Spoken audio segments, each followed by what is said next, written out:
Ya, di antaranya misalnya apa? Dengan kita mempelajari ilmu tentang akhir zaman ini, apa-apa yang para sahabat dahulu tidak paham, kita sekarang bisa paham. Ambil contoh sederhana saja. Kata Nabi, kelak nanti akan muncul kendaraan setan dan rumah setan. Nah, ini ketika pertama kali diriwayatkan hadis ini, tidak ada seorang sahabat pun yang mengerti apa makna Nabi di balik kalimat ini. Jadi kesimpulannya apa?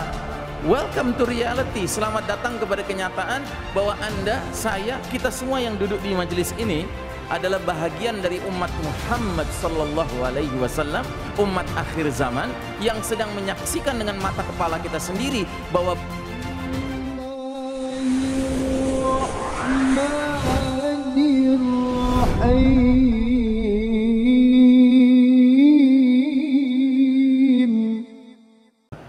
adapun tanda-tanda besar, tanda-tanda besar ini jumlahnya 10 dan umumnya semuanya datang belakangan. Ketika kiamat sudah dekat sekali akan terjadi. Apa ciri-cirinya? Di antara ciri-ciri tanda besar ini adalah 10 tanda besar ini, kata Nabi Muhammad sallallahu alaihi wasallam, diumpamakan seperti manzumat. Manzumat itu artinya biji-biji marjan atau biji-biji tasbih, ya, yang diikat dengan benang, dengan tali, ya. Lalu kemudian ketika tali atau benang ini digunting, maka biji-biji itu akan berjatuhan dengan cepat, satu mengikuti yang lainnya. Artinya kalau satu tanda besar sudah muncul, maka tanda besar yang berikutnya dan yang berikutnya dan yang berikutnya akan muncul dengan cepat. Waktunya tidak berjauhan, gitu. Kemudian ciri lainnya lagi dari tanda besar adalah semua tanda-tanda besar itu mempunyai sifat luar biasa, extraordinary, keluar dari hukum yang biasa berlaku. Misalnya apa? Tulu'is syamsi min maghribiha, terbitnya matahari dari tempat terbenamnya. Jelas ini peristiwa yang keluar dari kebiasaan hukum yang berlaku. Selama ini sunnatullahnya matahari itu terbit dari timur, tiba-tiba pada suatu hari dia terbit dari barat. Dan memang ini peristiwa yang besar. Ini tanda besar. Kata Nabi, kalau matahari sudah terbit dari tempat terbenamnya, itulah tanda babut taubah, pintu taubat sudah tertutup. Kalau ada orang mau bertaubat pada hari di mana matahari sudah keburu terbit dari barat, tidak akan diterima, terlambat dia, ya. Contoh lain lagi, dabbatul ard, binatang melata yang keluar dari perut bumi. Dalam Al-Quran dikatakan, jika binatang ini sudah keluar dari perut bumi, binatang ini diizinkan Allah berbicara dengan manusia. Jelas ini peristiwa yang keluar dari hukum yang umumnya berlaku. Dan bahkan binatang ini akan menjalankan suatu tugas tertentu. Apa itu? Memberi tanda siapa orang beriman, siapa orang kafir. Kalau dia ketemu orang beriman, maka orang beriman itu akan dibuat cemerlang, akan dibuat bersinar wajahnya. Tapi kalau ketemu orang kafir, maka dia akan stempel hidungnya. Sehingga kata Nabi Muhammad sallallahu alaihi wasallam, jika umatku hidup di masa binatang melata ini keluar dari perut bumi, maka umatku makan satu meja makan, tahu dengan calon penghuni surgakah atau dengan calon penghuni nerakakah, hanya dengan melihat wajahnya, ya. Nah, jadi semua tanda-tanda besar itu bersifat extraordinary, ya, luar biasa. Nah, saudara sekalian rahimakumullah, jadi sahabat Umar bin Khattab radhiyallahu an meriwayatkan satu hadis yang kemudian hadis ini sering disebut hadis Jibril, ya. Kata Umar bin Khattab, bainama julusun inda Rasulillah sallallahu alaihi wasallam. Suatu ketika kami para sahabat duduk bersama Nabi dalam satu majelis, tiba-tiba datanglah seorang laki-laki berpakaian serba putih, rambutnya hitam legam. Tidak seorang pun di antara kami yang mengenali dia. Namun tidak ada atharus safar, tidak ada tanda-tanda perjalanan jauh, ya. Kalau zaman sekarang datang orang berpakaian putih kayak saya begini ke masjid sini, nggak ada yang kenal dengan saya, ya kan? Tanda-tanda perjalanan jauh juga nggak ada. Kenapa? Ya karena dari sana, dari Depok, ya kan, naik pesawat tertutup. ya, landing dijemput sama Syekh Baraja, naik mobil tertutup, ya kan? Tapi di zaman itu orang berkendaraan naik onta, naik keledai, naik kuda, jalan kaki, lewat padang pasir, bajunya putih, pasti ada bekas-bekasnya. Ini aneh ini orang. Para sahabat sekota Madinah nggak ada yang mengenali dia, tapi tidak ada tanda-tanda perjalanan jauh. Pakaiannya putih bersih, rambutnya hitam legam. Langsung duduk di depan Nabi dan langsung mengajukan pertanyaan-pertanyaan. Pertanyaan yang pertama diajukan, akhbirni anil iman, anil Islam. Coba terangkan kepadaku tentang Islam. Nabi jelaskan rukun Islam yang 5. Syahadatain, salat 5 waktu, saum Ramadan, bayar zakat, dan haji man istata'a ilaihi sabila. Shadaqta, kata dia, Anda benar. Maka dalam riwayatnya Umar itu mengatakan, kami pun heran, laki-laki ini yang bertanya dijawab sama Nabi, dia pula yang memberi penilaian. Ya, siapa ini? Pertanyaan kedua, akhbirni anil iman, coba terangkan kepadaku, beritakan kepadaku tentang iman. Diterangkanlah rukun iman yang 6. Iman kepada Allah, para malaikatnya, kitab-kitabnya, rasul-rasulnya, hari akhir, dan takdir, khairihi wa syarrihi, baik takdir yang menyenangkan maupun yang tidak menyenangkan. Shadaqta lagi, kata dia, benar Anda. Pertanyaan ketiga, akhbirni anil ihsan, terangkan kepadaku tentang ihsan. Maka Nabi jelaskan dalam satu kalimat definisi ihsan. An ta'budallah ka'annaka tarahu fa illam takun tarahu fa innahu yarak. Engkau beribadah kepada Allah seolah melihat Allah. Kalaupun engkau tidak melihat Allah, Allah melihatmu. Maka pertanyaan yang berikutnya, akhbirni anis-sa'ah, coba beritakan kepadaku tentang kiamat, ya. Nah, di sini Nabi menjawab, mal mas'ulu anha bi'a'lama minas sa'il. Orang yang ditanya tidak lebih tahu daripada orang yang bertanya, tapi dikejar terus sama dia. Dia tanya lagi, wa ma amaratiha, apa tanda-tandanya kiamat sudah dekat? Nabi sebutkan 2 tanda dalam hadis ini. Yang pertama, kata Nabi, bila mana budak perempuan sudah melahirkan majikannya.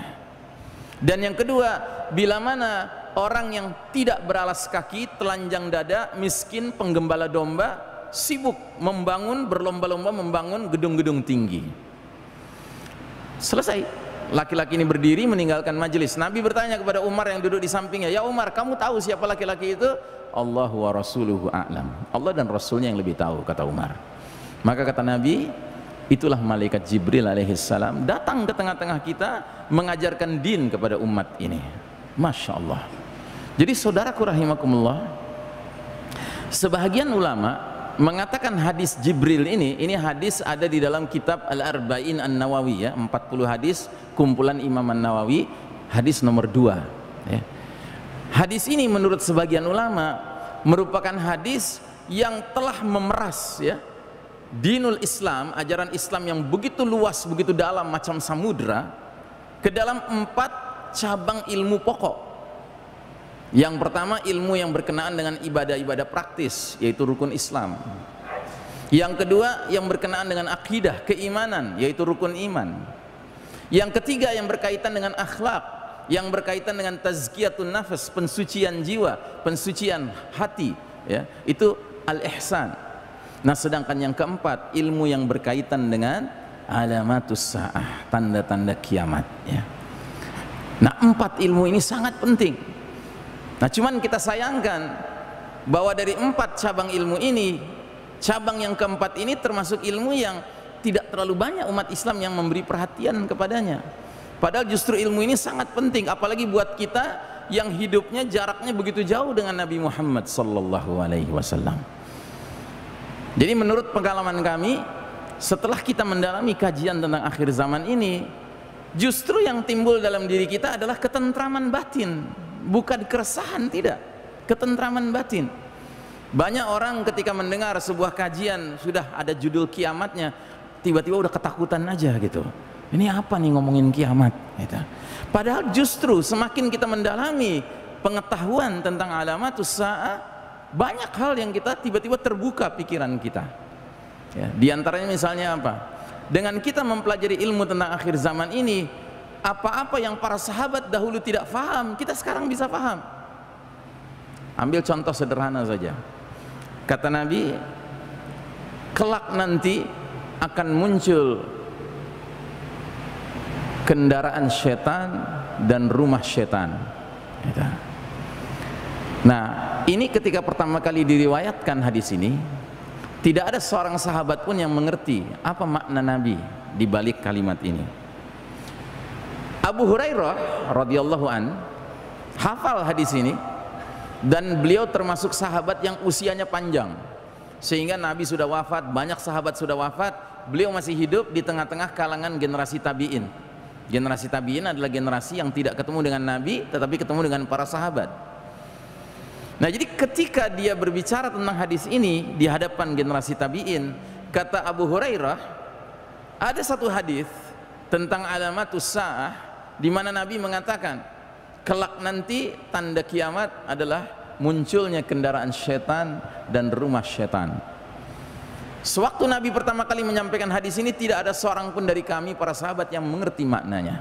Tetapi aku sekarang yang hidup sampai usia ini sudah mengerti sebahagian hadis ini. Aku sudah menyaksikan dengan mata kepalaku sendiri munculnya kendaraan-kendaraan syaitan. Apa itu maknanya wahai Abu Hurairah? Para tabi'in bertanya. Kata Abu Hurairah, maknanya adalah di zaman kita sekarang ini seringkali orang bepergian seorang diri, tetapi dia menggunakan 2 ekor unta. Yang satu untanya kosong, nggak ada pengemudinya, nggak ada yang naik di atasnya, ya kan? Kemudian dia sendirian naik unta yang satunya lagi. Di zaman Nabi dulu nggak ada ceritanya begitu. Bahkan di zaman Nabi kalau pergi berperang, ya, seringkali jumlah prajuritnya ratusan, sementara untanya nggak sebanyak jumlah pasukannya. Jadi istilahnya di zaman tabi'in itu sudah muncul yang namanya kendaraan serep, ya, kendaraan cadangan gitu, yang nggak dipakai tetapi ya berjalan begitu. Tapi bagian yang kedua dari hadis ini aku tidak paham, kata Abu Hurairah. Maksudnya rumah syaitan. Hari ini kira-kira kita sudah menyaksikan belum rumah syaitan? Oke. Jadi hari ini setidak-tidaknya kalau di Jakarta, di Pondok Indah itu banyak rumah-rumah syaitan. Bagus-bagus rumahnya, Pak. Tetapi nggak ada yang menghuni, sekedar investasi saja. Ya, yang menghuni siapa? Syaitan. Ya. Baik, saya sudah diisyaratkan bahwa sebentar lagi azan, kita skors sekarang. Langsung? Ya, fadhal. Mawalah. Jamaah sekalian rahimakumullah, kita lanjutkan. Jadi dalam hadis yang lain, ketika Nabi Muhammad sallallahu alaihi wasallam menyebutkan tanda kedua kepada malaikat Jibril bahwa kiamat sudah dekat, yaitu tanda yang lengkapnya kalimatnya sebagai berikut: wa antaral hufatal uratal alata ri'a asya'i yatatawaluna fil bunyan. Kiamat itu sudah dekat apabila kamu melihat orang yang tidak beralas kaki, telanjang dada, miskin, penggembala domba atau kambing, namun berlomba dalam membangun gedung-gedung tinggi. Ketika ini disampaikan, sahabat Abu Hurairah radhiyallahu anhu bertanya, "Man hum ya Rasulullah?" Siapa orang-orang dengan ciri-ciri seperti itu? Kata Nabi, "Humul Arab." Mereka bangsa Arab. Ya. Mungkin kita heran, kok bangsa Arab dikatakan miskin? Kok bangsa Arab dikatakan tidak beralas kaki? Ya. Sebenarnya bangsa Arab itu memang demikian. Yang kita saksikan hari ini bangsa Arab yang istilahnya BKB, bangsa kaya baru gitu. Bangsa Arab itu baru jadi kaya belakangan ini, mungkin belum ada 1 abad yang lalu, semenjak ditemukannya apa? Minyak, ya, petrodolar. Tetapi secara perangai itu tidak berubah. Di Qatar itu yang namanya orang asli Qatar yang menjadi penggembala onta itu ada sampai hari ini. Cuma bedanya sekarang mereka menggembala onta itu menaiki Land Cruiser, ya. Tahu Land Cruiser, ya? Jadi mobil Toyota yang besar, lebih besar dari Pajero. Kalau Pajero itu langsing, ini gemuk besar, ya. Nah, jadi para penggembala onta di Qatar sampai hari ini, bila mana mereka berkumpul, mereka parkir rapih gitu mobil mereka, Land Cruiser mereka, dan memang di Qatar itu Land Cruiser itu seperti Avanza kalau di sini, ya, macam kacang goreng, ya, banyak sekali orang pakai Land Cruiser. Kemudian mereka santai, mereka main bola di padang pasir. Itu mereka main bola nyeker, nggak pakai alas kaki, telanjang dada, ya. Jadi perangainya tidak berubah, itu. cuma mereka jadi kaya saja. Nah, jadi saudaraku rahimakumullah, bangsa Arab ini kalau sudah mulai berlomba membangun gedung-gedung tinggi, ini pertanda kiamat sudah dekat. Dan mari kita lihat gedung-gedung tertinggi di dunia hari ini. Yang tertinggi di dunia hari ini namanya Burj Khalifa, ketinggiannya 828 meter, bentuknya seperti ini. Adanya di kota mana? Dubai, ya. Dubai itu Arab. Gedung kedua tertinggi memang bukan di Arab, di China, namanya Shanghai Tower, 632 meter ketinggiannya, bentuknya seperti ini. Tetapi gedung ketiga tertinggi di dunia hari ini, 601 meter ketinggiannya, namanya Mecca Clock Royal Tower, bentuknya seperti ini. Adanya di kota mana? Kota Mekah, ya, Arab. Dan saat kita sedang berbicara sekarang ini, ada sebuah proyek ambisius ingin mengalahkan ketinggian Burj Khalifa, gedung tertinggi di dunia hari ini. Pemilik gedung ini adalah orang terkaya setimur tengah, se-Arab, namanya Walid bin Thalal. Dia punya ambisi bikin gedung ketinggiannya 1 km, 1000 meter, yang kalau kita lihat maket rencana bangunan, desain bangunan gedung ini, lantai-lantai atasnya rencananya akan melewati awan, ya. Dan ini proyek sudah berjalan beberapa tahun ini, 5-6 tahun belakangan ini. Tadinya target selesainya 2018 kemarin, tapi qadarullah lewat 2018 belum selesai, saking tingginya bangunan itu, sehingga dirubah targetnya menjadi 2020 nanti selesai. Namanya Kingdom Tower. Di kota mana dia? Di kota Jeddah, ya, Arab.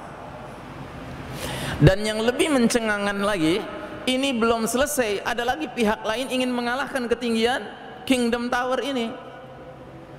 Dan nama gedungnya belum disebut, ketinggiannya sudah ditargetkan 1152 meter, jadi 1 km plus. Lokasinya sudah ditentukan, yaitu di Basrah, Irak Selatan. Arab bukan Irak Selatan, Arab. Jadi kesimpulannya apa? Welcome to reality, selamat datang kepada kenyataan bahwa Anda, saya, kita semua yang duduk di majelis ini adalah bahagian dari umat Muhammad sallallahu alaihi wasallam, umat akhir zaman yang sedang menyaksikan dengan mata kepala kita sendiri bahwa bangsa-bangsa Arab sedang berlomba membangun gedung-gedung tinggi, yang artinya apa? Wa ma yudrika la'alla sa'ata takunu qaribah. Dan tahukah engkau Muhammad, boleh jadi kiamat sudah dekat, ya. Karenanya tidak sedikit pengamat akhir zaman yang punya pendapat bahwa kondisi dunia modern dewasa ini, kehidupan kita sekarang ini, kehidupan modern ini, praktis hampir semua tanda-tanda kecil yang jumlahnya begitu banyak sudah bermunculan. Dan kita sekarang ini patut khawatir, jangan-jangan tanda-tanda besar sudah ada di pengkolan jalan, kata orang Betawi. Already around the corner, ya, sebentar lagi akan bermunculan tanda-tanda besar.